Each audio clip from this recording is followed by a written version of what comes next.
ہم یونیورسٹی گئے تو وہاں بوائز پیپر کر رہے تھے، ہم بھی پیپر کے لیے بیٹھ رہے تھے کہ اچانک طالبان آ گئے اور ہم سے کہنے لگے کہ آپ لوگ یہاں کیا کریں. ہم نے کہا کہ ہم یہاں پیپر دینے ہیں، تو ان لوگوں نے کہا کہ ہم نے آپ لوگوں کو منع کیا کہ آپ لوگ اور نہیں آئیں گے. تو ہم نے بہت ان کو سمجھایا لیکن وہ نہیں سمجھ رہے تھے، اور اس وقت ہم بہت لاچار تھے، ہم بہت زیادہ رو رہے تھے کہ اب ہمارا کیا ہوگا، جس کی وجہ سے لڑکوں نے بھی ہمارے لیے اسٹینڈ لے لیا. انہوں نے اپنے پیپر جو ہے وہ پاڑ دے اور باہر آگے اسٹرائک کرنا شروع کر دیا. ہم چاہتے ہیں کہ ہم پاکستان کی گورنمنٹ ہماری مدد کرے اور ہمیں وہاں پاکستان میں سیٹ دے دے تاکہ ہم اپنی اسٹڈی کر سکیں. اور پتہ نہیں یا کہ حالات کب ٹھیک ہوں گے، اس وجہ سے ہم چاہتے ہیں کہ ہم واپس پاکستان آئیں اور ہم وہاں ہمیں سیٹ دے دے. میں یہاں افغانستان میں ایم ڈی کی اسٹوڈنٹ ہوں. جیسا کہ آپ لوگوں کو پتہ ہے کہ افغانستان میں گرلز ایجوکیشن پر پابندی لگا دی گئی ہے، جس کی وجہ سے ہم اپنی اسٹڈی جاری نہیں رکھ سکتے.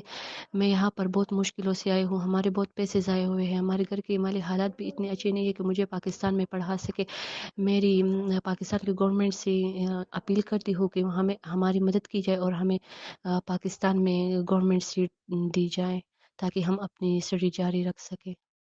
ہم پاکستان بھی نہیں جا سکتے، یا ہاسٹل میں بھی بہت مسئلے ہیں. ہم سے پیسے مانگتے ہیں کہ یا ہمیں رینٹ دے، یہ دے وہ دے. ہم گھر بھی وہ بات نہیں کر سکتے. ہماری ادھر ایجوکیشن بند کر دی گئی ہے کیونکہ ہماری ماں، ہمارے گھر والوں کی یہی خواہش ہے کہ آپ لوگ ڈاکٹر بنے، لیکن ہم انہیں کچھ بھی نہیں سکتے کیونکہ ہم خود اتنے اپسیٹ ہیں کہ ہمیں پتہ بھی نہیں کہ ہم کیا کریں.